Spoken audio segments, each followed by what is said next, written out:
नमस्कार, आप सभी का बहुत बहुत स्वागत है और इस वक्त मेरे साथ बहुत प्रतिष्ठित मेहमान मौजूद हैं।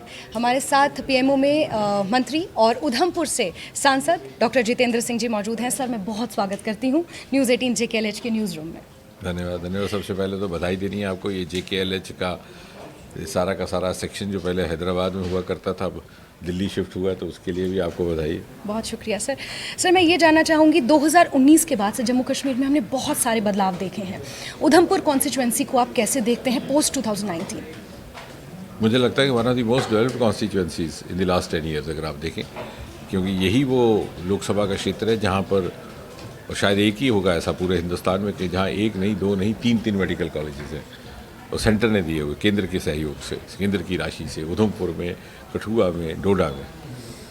उधमपुर एक स्वयं अपने में एक ऐसा नगर है कि शायद जम्मू और श्रीनगर के अलावा where you have 3 options of travel.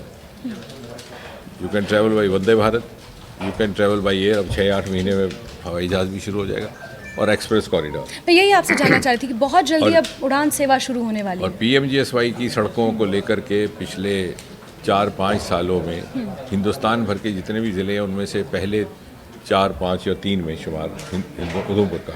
बिल्कुल।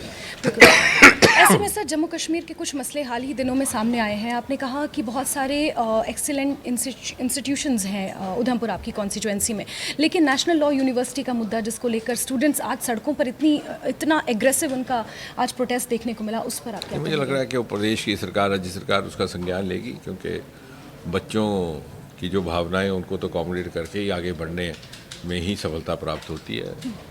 लेकिन ये भी सच है कि मोदी सरकार के ही होते हुए जम्मू में IIM भी आया, जम्मू में IIT भी आया, जम्मू में एम्स भी आया, जम्मू में मास कम्युनिकेशन का इंस्टीट्यूट आया, और जम्मू का CSIR IIM जो शायद पहले इतना ज़्यादा शायद अंडर यूटिलाइज था, जिसे मैं कहूँगा, उसने लेवेंडर और बैंगनी क्रांति जिसे कहते हैं, पर्पल रेवोल्यूशन के माध्यम से जम्मू कश्मीर को हिंदुस्तान के नक्शे पर नुमाया तौर पर उभर कर सामने लाया।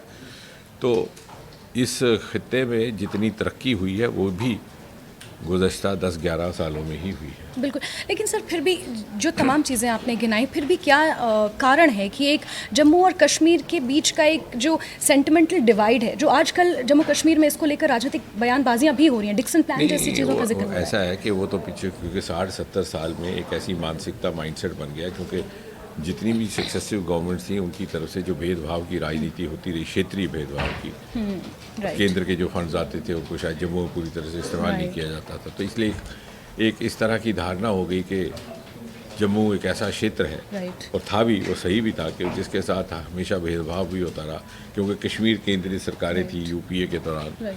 लेकिन अब 10-11 वर्षों के बाद ऐसा नहीं है, बल्कि बहुत सारे ऐसे राष्ट्रीय स्तर के प्रोजेक्ट थे जो रोक दिए गए थे, जैसे शाहपुर कंडी का प्रोजेक्ट जो मोदी जी के आने के बाद रिवाइव हुआ है। तो मुझे लगता है कि 40-50 वर्षों की जो माइंड कंडीशनिंग हुई थी उसका ये नतीजा है कि इस तरह की मानसिकता भी बन गई और एक तरह की स्लेविश मेंटेलिटी भी आई।